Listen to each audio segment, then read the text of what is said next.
Before my family got an angel that is definitely no angel, I had met a few people that seemed to prime me for my encounter with our new friend and guardian. Of course, not all of them were the type of help you would expect. In fact, not all of them are even still alive. You see, my parents moved shortly after I entered high school to their old new house.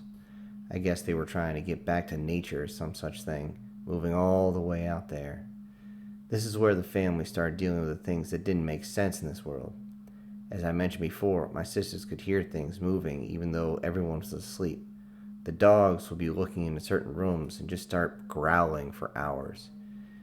It was until a year or so after we moved in that we found out one of the previous owners had ended himself in that house after a divorce. Suddenly, the one new wall in the living room made perfect sense. At this time, I was still an altar server at the local church, though I can't say I'm devout enough to be a priest. Not by a long shot, that is. But I still do my part. While there, I asked the priest if there was anything I could do to calm things down, as the noises and things were just constantly just getting worse, slowly over time. He instructed me what I could do, and it was quite simple, really. Going through each room of the house, attic to basement, or the other way around, would help if I did a proper exorcism, that is. While I did so, I could actually feel the tension as I went from room to room in a constant prayer. By the time I had gotten to the final room, I could feel something fighting me every step as though something was going to hurt me if I continued. As I performed the sign of the cross, I could feel the dread, tension, and malice drain from the area. I informed the priest of this before his visit, and he even said the house was clear before he even opened his bag. There was a bit of confusion in his eyes, or something else. Thinking back, I might have been taken by the church if he was still alive by the time I came of age. Later on, at my first job, there was a young woman that claimed to be a Satanist. Though this wasn't much of the thing she talked about, gave me a little insight on the more paranormal side of things. When I went to college, I met the one that really let me know what was up. On our first date, she claimed to be a witch, and even said she agreed to go out with me because she felt something when we were close. At that time, I chalked it up to late teen hormones, but that was before she did something weird. After talking for a few hours, she asked me if she could conduct an experiment, and being a dumb kid, I always said, "Sure."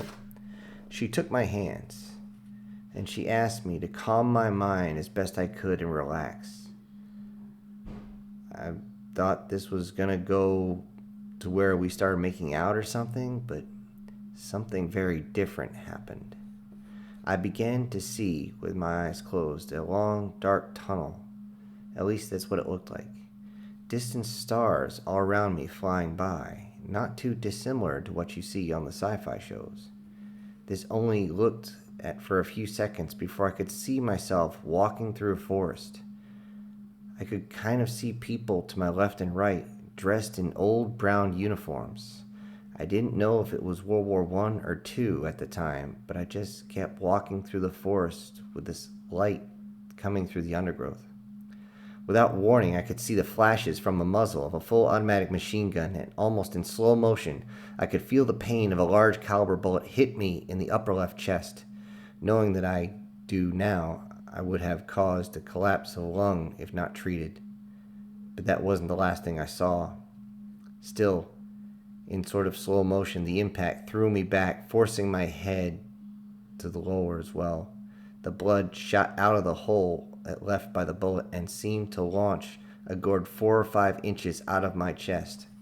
Still looking down, I could see the rifle come up out of my hands I didn't even realize I was carrying. Thinking about it, it looked like a type of bolt-action rifle. I don't know, but it clearly wasn't a carbine or a Thompson. I can tell you that. In that moment, she jumped back, breaking contact with my hands, and I fell back off the chair and flat on my back. Jumping up, I started checking to see if I was actually shot. Once I saw I was clean, I looked over at her as she lay on her side, curled up in the fetal position on my bed. I was still catching my breath from the shock as I asked her why she was crying. Her only response was, "I just watched you die," which was more than enough to give me pause. We tried to make sense of the experience, but soon enough moved on to other things. On other dates, she would teach me about how witches operate and that not all of them are actually bad. As she put it, it depends on how you manipulate energy, which made me totally lost. I mean, I know my basic physics, but that went right over my head. Though, to put it simply, many witches do not want to put the time in to gain power over time in order to use it. Many simply try to steal power in other forms, or from animals to give a quick jump up to the higher levels of powers. They do this without understanding that even in the paranormal, there is cause and effect. Although I could just say, karma's a bitch, to hammer that point home. This is why the more evil the witch, the more is taken from them, and the less that they remain human. She didn't mind putting the work in if it meant keeping her safe from the things that might do her harm, though I still couldn't get her to carry a knife to aid in the endeavor.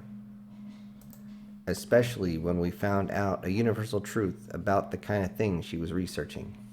Any type of creature that has the ability to cross over to our physical reality has to follow the same rules as us in the physical world.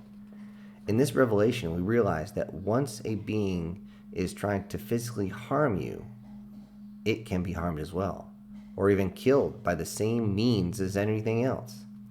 This made us wonder why anyone would run from these kinds of things when they come for you.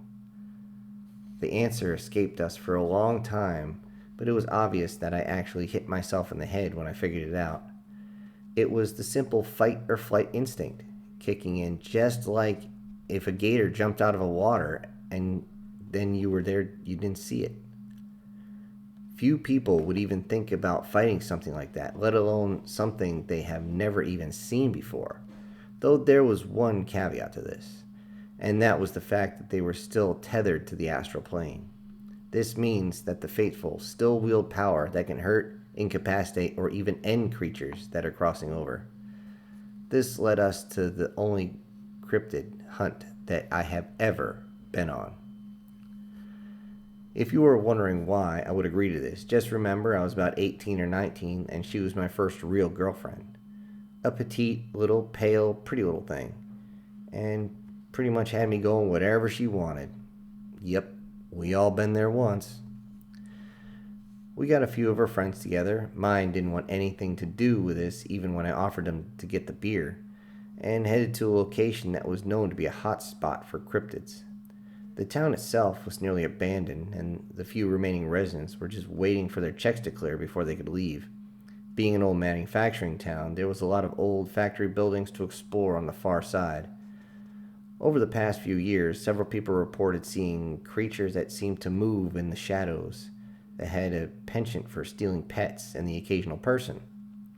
Most people outside the town would just think that the person moved out, but the folks in town seemed to think different.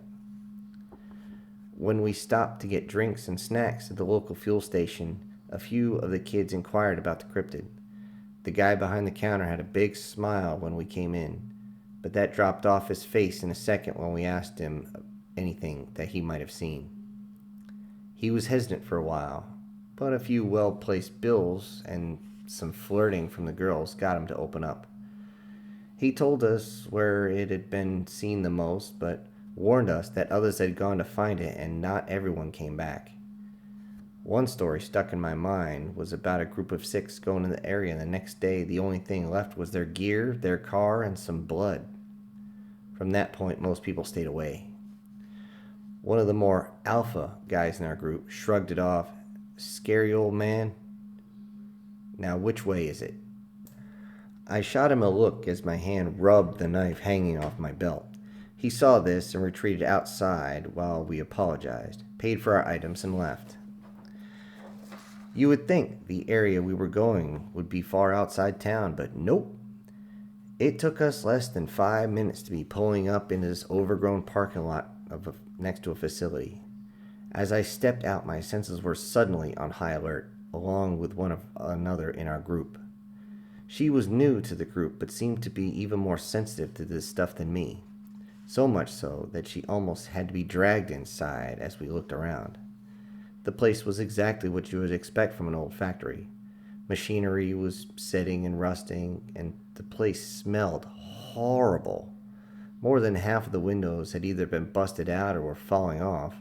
Judging from the wood and the style of construction of the place, it had been at least 50 years old, at least. I was beginning to worry about the structural integrity of the place more than anything else we might find in there. The smell of urine, feces, old burned oil, mold, and God knows what else made us glad the windows were more than half busted. Although it was still strong enough smell that we had to step out in the open air more than once. While a few of us looked around for any critters that might be dangerous, and others set up their circle in hopes of drawing out what they thought was there. The candles seemed to help with the smell as the flames burned off some of the more pungent odors. It was about an hour after we got there that they started their chants. Now, this is where it would have been really nice to know what the hell we were searching for. I knew there was something to be worried about, just something. But I had no idea why the hairs on the back of my neck were standing straight up.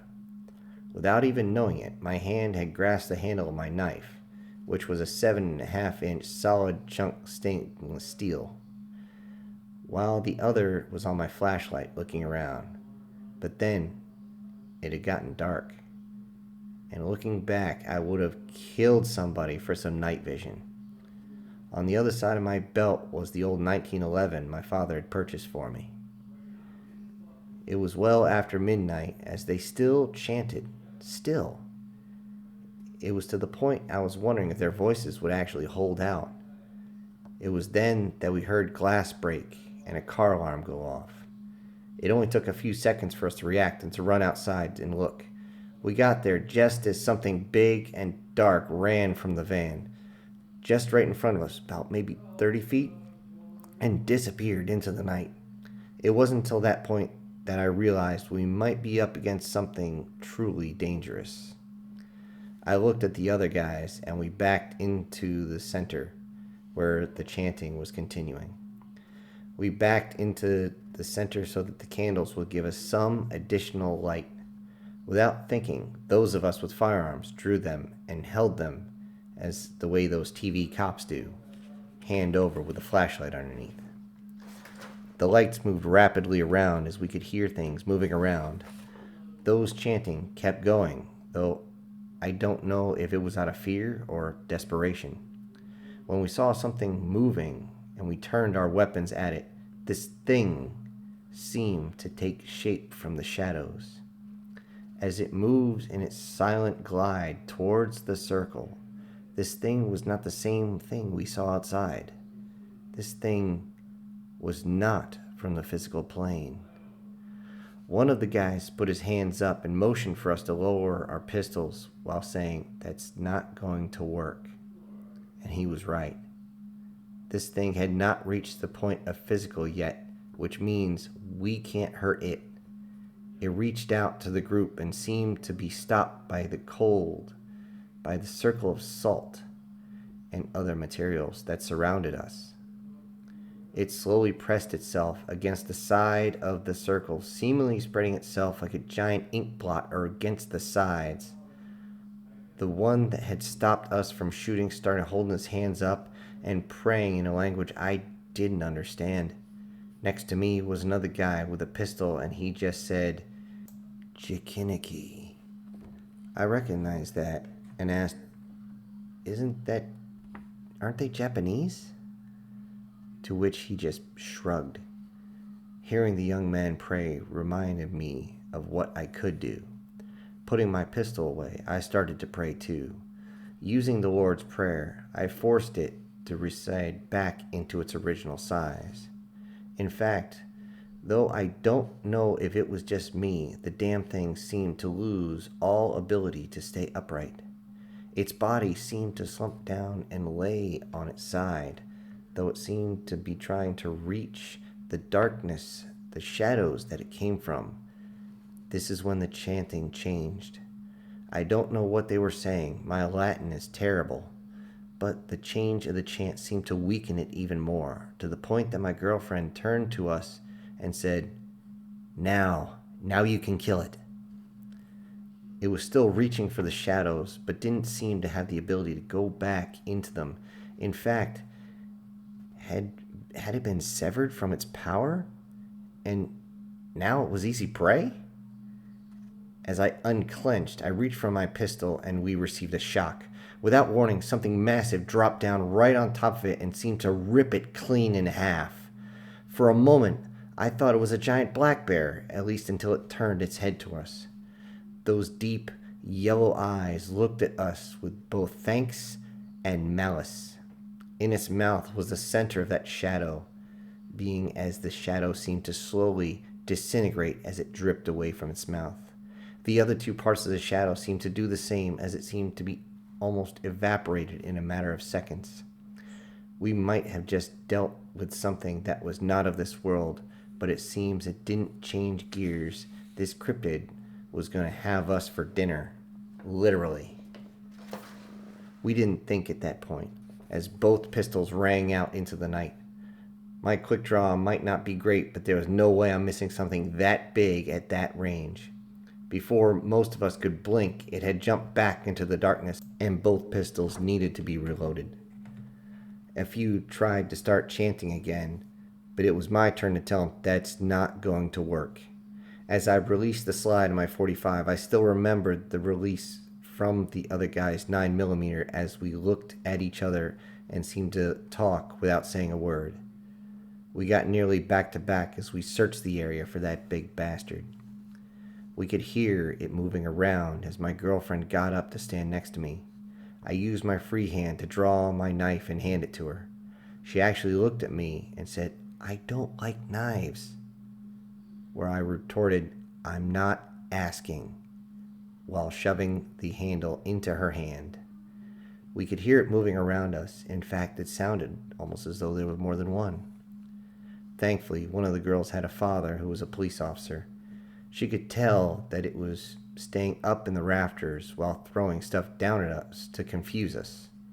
To this day, I'm impressed at how calm she was, because I was about ready to piss my pants.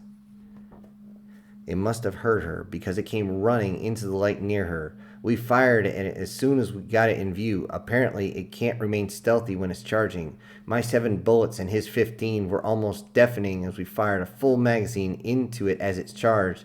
Though it was clearly hurt, the damn thing was still able to slash the girl that had figured this mutt out.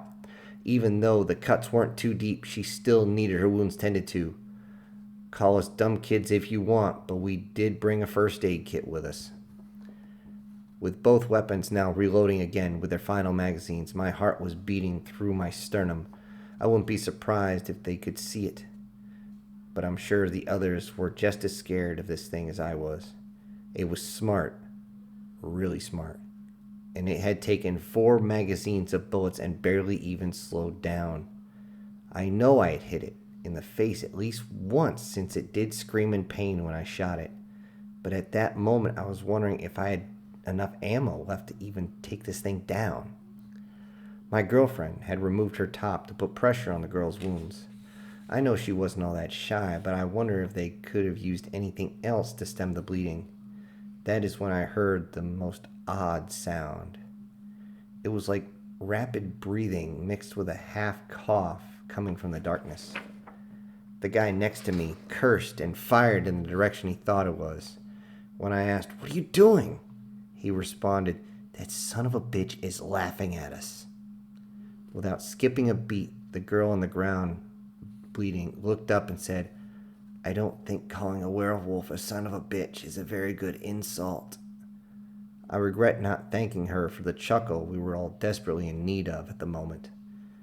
Once he thought about the insult, he ripped out some new ones, which were quite colorful. Now, I don't know if this thing was mad or what, but it wasn't hiding anything as it charged again. This time, It backhanded the two of us, shooting us across as we unloaded on it. I could see blood spurt out of the holes from my bullets, but it didn't seem to care. The massive arm swung, hitting the other shooter first and knocking him out and knocking me over. As it kept going, it reached out with its other hand and grabbed my girlfriend and bounded into the darkness.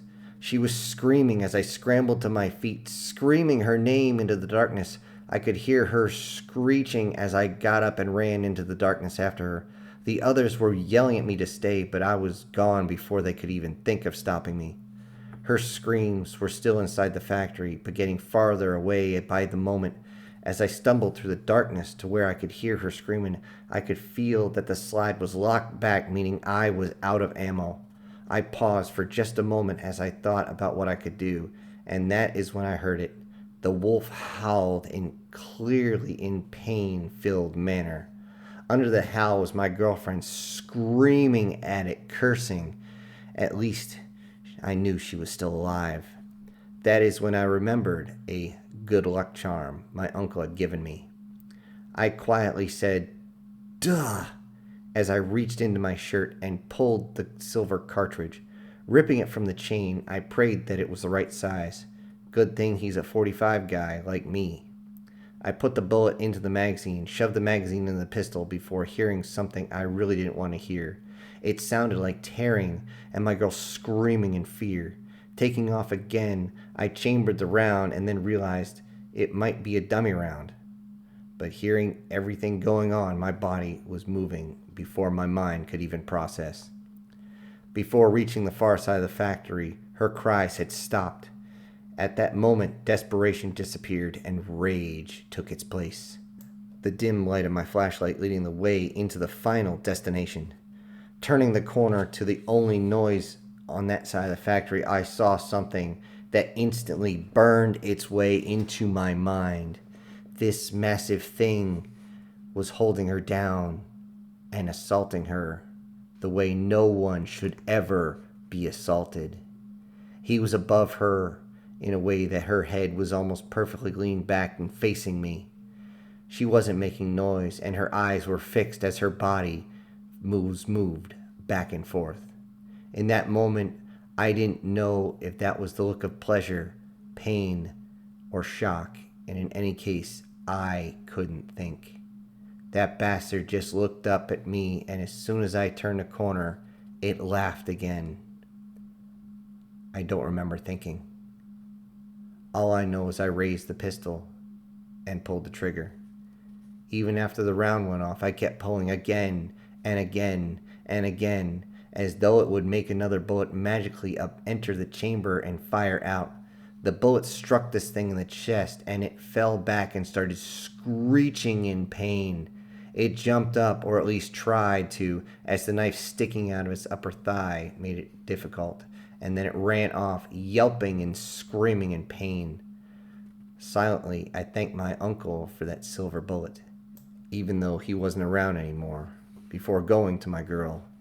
I used my shirt to cover her as best as I could and tried to make it back to the group.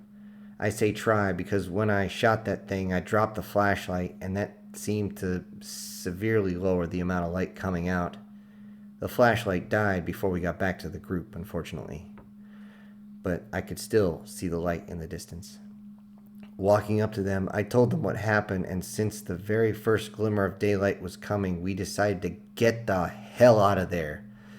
Though with the damage to the van, it would be another hour before we could even get on our way. Once we jerry-rigged the van, we headed to the fuel station to get parts we needed to make it back to civilization. When we walked in there was nobody behind the counter, but the lights were still on and the door was open. We grabbed what we needed, threw some cash on the counter, went to work on the van.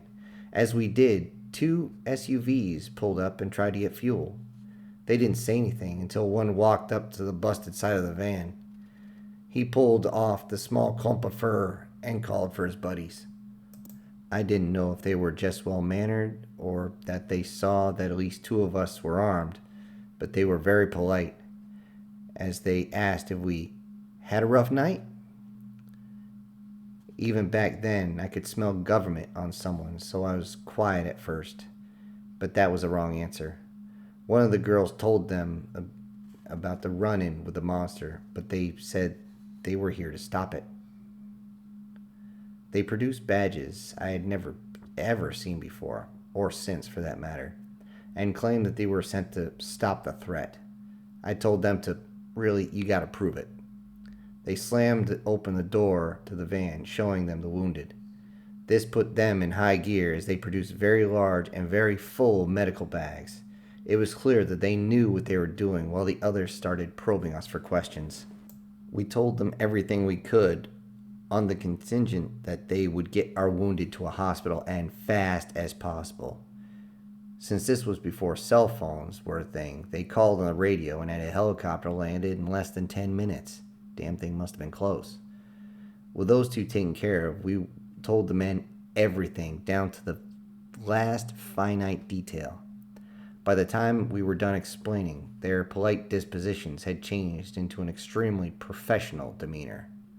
I could see that they had rage in their eyes, like me, and before they left, I ran over to one of I thought might have been in charge and said, "Hey, when you find that shit stain, make it hurt." He just looked at me, saw the look in my eyes, nodded, and they left, tearing out of the station in the direction of the factory. The rest of us didn't talk the entire hour ride back. It would be over a week before I saw the cop's daughter back in class. Our conversation was limited to a quick check on each other's health and wondering how my girl was doing. Since this was before social media, we couldn't get any information at all. When I tried to call her parents, they didn't want to talk to me and blamed me for everything. They only yelled about how I was supposed to protect their daughter. At that point, all I could do was carry on. About 2 weeks after the horror ordeal, I received a package in the mail. I wasn't expecting anything this close to the end of the semester, so I was curious. Inside was a freshly cleaned stainless steel knife, a mangled silver bullet, and a letter. The letter said that my girl had put up one hell of a fight. The blade was still in the wolf when they caught up to it. She must have listened to that movie when they said, "Stick it in his thigh and twist it so the wound won't close." Even though she had heard it, the additional assault had messed her up mentally, like really bad. So much so that she was being remanded to a psych facility on the other side of the country. Even though I knew where it was, they wouldn't accept any letters or gifts until she was stable. When that will be, nobody knew. The next part I remember perfectly. Quote, "The silver you put into it didn't hit anything vital, but it was deep enough that it couldn't cut the bullet out with its claws. Due to its effects on the wolf, when they caught up to it, it was like fighting something that had a horrible flu and had not eaten anything or drank anything in like a day. You can rest assured that after we found him, we confronted him for his actions. When we mentioned the girl, he smiled as though he was proud. Though our orders are to bring these things in alive, if that's at all possible, this one will never bother anyone again. Whatever hell it is now is probably nicer than the last few days of its life. By the way, if you ever want a job, just call the number on the bottom." I would only ever call once. I actually burned the letter an hour later, after I put the knife back into its sheath and found a place for the bullet. The bullet would stay there until I made another one I would still keep, just in case. After a few years, I was finally able to find out what happened to my witch girlfriend. I got tired of the runaround from the hospital and called the number on the letter. It turns out she didn't make it. The news nearly broke me. But at the time, I was getting ready for my first deployment and others were counting on me, so I had to stay strong. I had left college when I saw the towers fall and joined like so many others, so I didn't have much time to search on what happened to her. At least, not until a few years ago. These are not good memories of my past, but they did prepare me to deal with the strange things I would see in my life. Not the least of which is tapping on my front door right now. I know it's her since she thinks it's cute to just use one finger, no matter how many times I ask her to use the doorbell. I guess I'll go now. Be careful and be ready to deal with all the things that go bump in the night, whether you want them to or not.